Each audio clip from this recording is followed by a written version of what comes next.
Can I get a whoosh whoosh? Talking about selective fish passage. This video will highlight some neat research that is in the works to develop a new selective fish passage tool for Great Lakes fishes. The technology, part of which involves something called a whoosh fish transport system or fish migrator, could have exciting implications for the sea lamprey control program and Great Lakes ecosystem.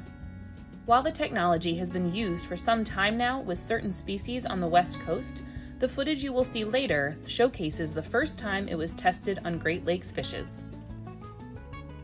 A major issue facing the Great Lakes is the tension between improving aquatic connectivity for fishery restoration and the need to use dams and barriers to effectively manage invasive species.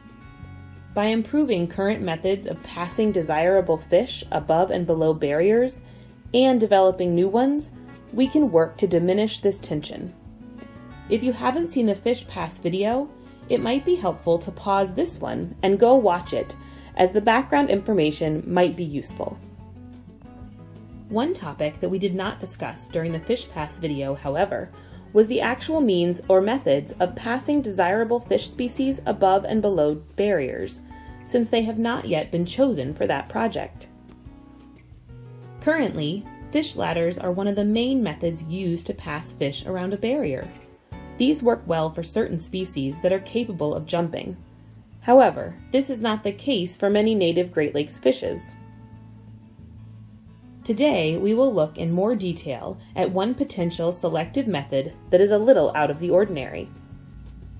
The GLFC, partnering with the U.S. Geological Survey, the U.S. Fish and Wildlife Service, and Central Michigan University, is working with Whooshh Innovations to develop a system that can identify fish species and then sort them as such. The system includes multiple parts. As a fish approaches a barrier that it cannot get over, it either jumps, if it is a salmonid, or is captured and lifted, if it is any other native or non-native Great Lakes fish, into the scanner. The scanner takes a picture and then sends it to the computer modeling program for decoding. The modeling program is also known as a classifier tool. By detecting key parts of the fish, the classifier tool can then identify the fish and tell a sorting mechanism if the fish is good or bad. A good fish will then be sent over the barrier, while a bad fish, think sea lamprey, will be sent into a trap. When fully optimized, this process should take place in less than half a second. Wow!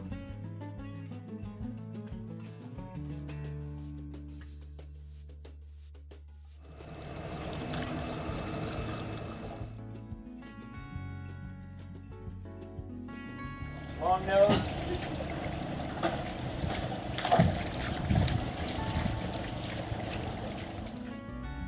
As of right now, this technology has only been tested in a small pilot study, but initial tests showed that the classifier tool is able to successfully separate sea lamprey from everything else.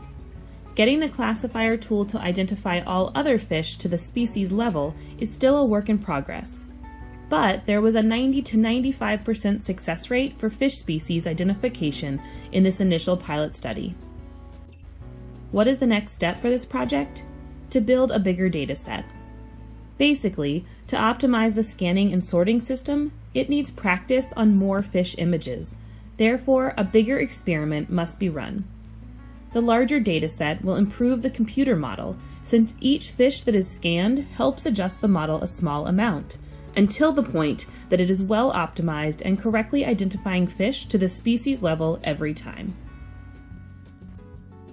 So, how can Great Lakes fish that don't like to jump out of the water get into this system when approaching a barrier? Researchers working on this project are looking at different options to capture and lift fish into the system. One of these options is known as an Archimedes screw. The concept dates back to at least the time of Archimedes, between 200 and 300 BC, when the machine was used to transport water from low-lying areas into irrigation ditches. For the Selective Fish Passage project, researchers are hoping to apply this method to lift fish up and into the scanner system. To understand the basic structure of the device, picture a standard household screw, enlarged to the size of a trash can, with an equally large tube wrapped around the screw. If you place the base of the tube in water and rotate the screw, water will ride up the coil of the screw and out the top of the tube. And if there is a fish in the water collected, the fish will catch a ride up and into the scanner system in the case of this project. And now, what happens once the computer program is optimized, all fish can be identified to the species level, and then be sorted properly? It's time to start passing fish, because many, if not all, native fish species in the Great Lakes need assistance. There are several methods that can be used, but today we will look specifically at the Whooshh Fish Transport System from Whooshh Innovations, a novel fish transport technology. Let's watch this video clip of the transport system's first test with fish from the Great Lakes that took place in Menominee, Michigan in the spring of 2017.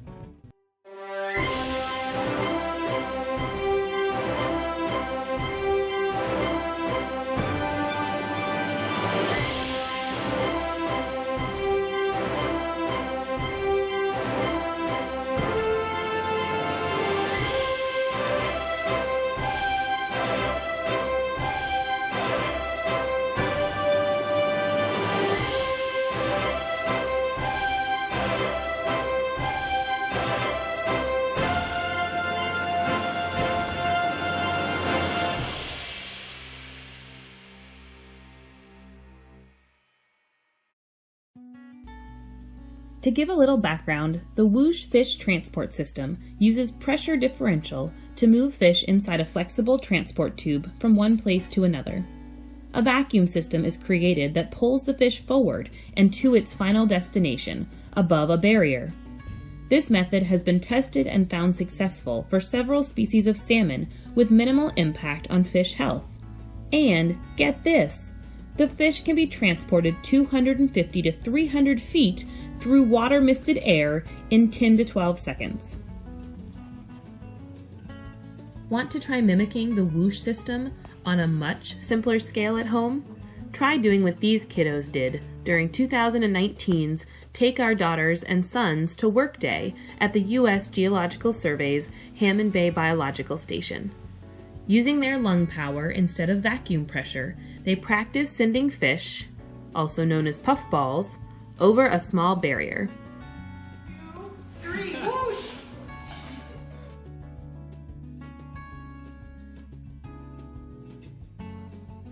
Funding for this pilot project was provided by the Great Lakes Fishery Commission and Whooshh Innovations Incorporated. The work was also supported in part by a Faculty Research and Creative Endeavors grant from Central Michigan University. Thanks for joining us to learn about the Whooshh Fish Transport System.